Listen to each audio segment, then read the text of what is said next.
Bonjour, voici la lettre numéro 209 des signaux faibles, lettre de janvier 2022. Je vais aborder 6 signaux faibles et auparavant juste un petit rappel. Dans l'introduction de cette lettre des signaux faibles, il y a un ensemble de réflexions, des liens avec des réflexions plutôt sur le conflit qui couvre en Ukraine et les liens avec la Russie, la Chine et les États-Unis. Voilà pour l'essentiel. Et puis un détail de ce que j'avais dit précédemment, plutôt avoir tort avec Sartre que raison avec Aron, un article que j'ai mis dans le journal de l'économie, mais que vous pouvez voir ici sur YouTube. Signal faible 1, c'est la fossile et le marteau qui ont disparu. En fait, c'est une réflexion sur la situation politique que nous avons aujourd'hui en France, en ce moment, en veille des élections présidentielles. La fossile et le marteau ont disparu, c'est-à-dire qu'il n'y a plus d'ouvriers, il n'y a plus de paysans. Donc la gauche traditionnelle, la gauche marxiste, qui se référait aux paysans et aux ouvriers, se trouve démunie et va chercher des opprimés. Elle va chercher des opprimés et voilà, qu'est-ce que c'est qu'un opprimé? C'est quelqu'un qui n'est pas un homme blanc de 25 à 45-50 ans, hétérosexuel, en parfaite santé et avec une IMC inférieure à 30. Une fois qu'on a donné cette définition, tout ce qui n'est pas là-dedans est un opprimé. Les gros, les noirs, les femmes, les jaunes, les hommes seuls ou les bisexuels, etc., les LGBT. Tout ça, ça l'est.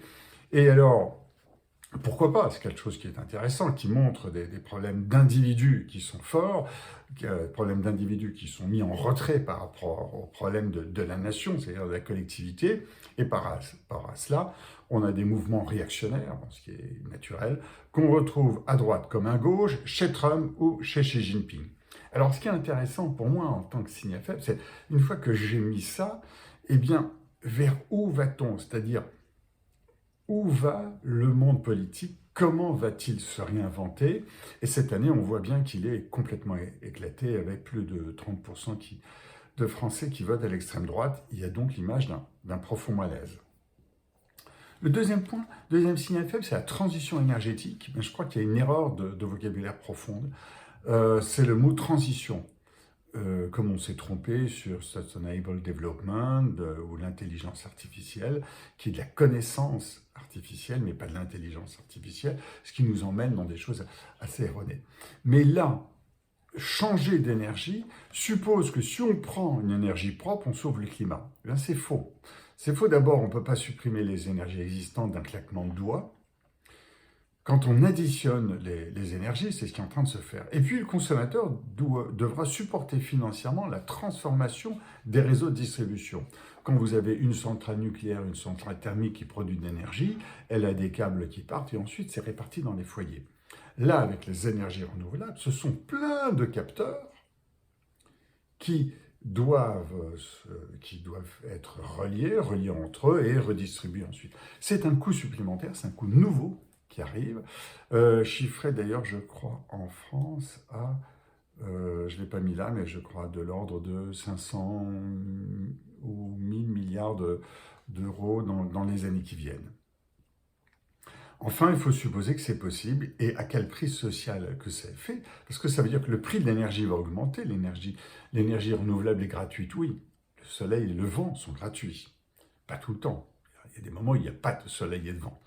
Mais il faut payer les appareils qu'il faut pour installer, les capter, les transformer et les transporter. Or, c'est un supplément qu'il faut mettre sur la facture du consommateur. On voit ce que donne une hausse de pétrole en ce moment, qui est partie des, je crois que c'était 50-60 dollars et qui en est à 80-90 dollars le baril.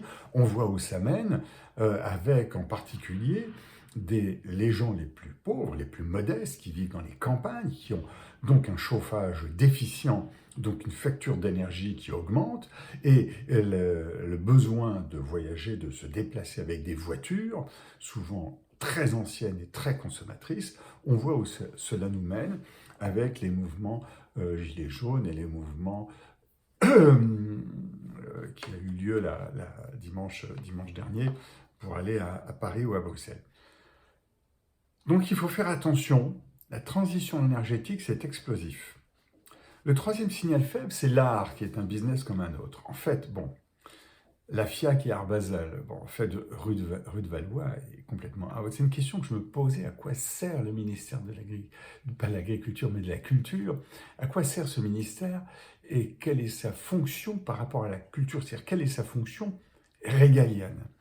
Or, on voit que la FIAC n'aura plus lieu à Grand Palais. Grand Palais qui appartient à RMN Grand Palais qui est français, la FIAC qui appartient à un groupe américain, et Art Basel qui a été racheté en grande partie, ou à 49%, par Murdoch. Donc, c'est une affaire internationale. La rue de Valois n'a pas compris ce qui est en train de se faire. De même, quand il y a eu le rachat de Sotheby's par Patrick Drahi, la rue de Valois n'a pas compris ce qui est en train de se faire. Tout le monde, les voix, j'allais dire, intellectuelles françaises ont protesté. Pourtant, aujourd'hui, les plus grosses ventes, les plus belles ventes se font aujourd'hui sur Sotheby's et Christie's qui appartient à un autre Français. Signal faible 4, c'est Mon Fils, Artingo et Decathlon. Bravo, bravo. Artingo, c'est la marque tennis de Decathlon, et Gaël Monfils l'a choisi en blind test. Il a choisi parmi plusieurs raquettes, et la meilleure pour lui, c'était Artingo, dont il a fait un excellent usage à l'Open d'Australie. Bravo pour ce blind test. 5 signal faible 5, c'est un chiffre qui m'a ahuri, mais 31% des 18-24 ans ne sont pas persuadés que le cuir n'est pas d'origine animale. En fait, 50% ne savent pas à partir de quoi, et 53% ne savent pas à partir de quoi c'est fait. Un tel écart avec la réalité de la vie se fait dans de nombreux domaines, et plusieurs causes sont identifiables. 1. Le monde français est à 80% urbain. Donc on a des gens qui ne vivent qu'en ville, malgré des classes vertes, malgré plus de rapports avec la vie réelle, notamment de la part des parents, il faut l'espérer, ni de la part des enseignants. C'est pas suffisant. Et éventuellement des programmes. Il y a quelque chose qui ne va pas du tout là-dedans. Et troisièmement, si certains ont des craintes de l'arrivée des métaverses, rassurez-vous, on est complètement dans la métaverse. Les jeunes y sont déjà. Pour eux, le cuir, voilà. Et on ne s'étonnera pas que le cuir d'ananas ou le cuir de champignon, le beefsteak de protéines, de pois, pèse avant abattage dans les prairies comme les poissons carrés dans la mer. Sixième point, sixième signal faible, c'est le jeu vidéo. Et le mois de janvier a été à coups de milliards, et on a le métaverse en plus. En janvier, Take Now a racheté Zynga pour 12,7 milliards de dollars. Puis, et là c'est la semaine dernière bien sûr, le mois dernier, Microsoft rachète Activision pour 70 milliards de dollars. Et en plus, Microsoft veut devenir le Netflix de jeux vidéo avec un abonnement à des centaines de jeux. Microsoft sort apparemment de sa zone de confort, à considérer que sa zone de confort est l'informatique et depuis peu le cloud. Mais ici, il investit aussi dans les studios des films. Et là, il se passe quelque chose qui est important vis-à-vis de ce qu'on appelle le métaverse. Mais je n'y crois pas au métaverse, mais je crois à la recherche d'univers faux, d'univers virtuels, dans lesquels on a envie de jouer. Eh bien, Microsoft va disposer d'une banque de données extraordinaire qui sont les films, enfin les images qui ont été créées pour le jeu vidéo, qui sont d'une qualité fabuleuse, fabuleuse. Or, ces images de synthèse vont aller dans une sorte de métaverse sur lesquels les gens voudront se mettre en scène. Et pourquoi pas demain, on créera la visite du château de Versailles qui est déjà faite, se promener, parce que j'en ai envie de me promener dans le château de Versailles et d'être reçu par les gens et voir comment ça se passe, vivre au Moyen-Âge, etc. Grâce à toutes les banques d'images qu'ils ont, qui leur appartiennent au travers des jeux vidéo, ils seront là sur une certaine forme du métaverse, mais qui, elle, sera directement rémunérée, non pas comme si on achète un sac, je ne sais plus de quelle marque, plus cher dans le métaverse que dans la vie réelle. Ils seront là sur cette banque d'images qui va leur être un nouveau développement du marché. Voilà. Je vais faire une petite vidéo pour les signaux faibles premium qui sont réservés à mes clients ou à ceux qui s'abonnent. Vous jugerez si ça vous vaut la peine. Et il y en a du 7e au combienième? Au 26. Ça veut dire qu'il y en a 21.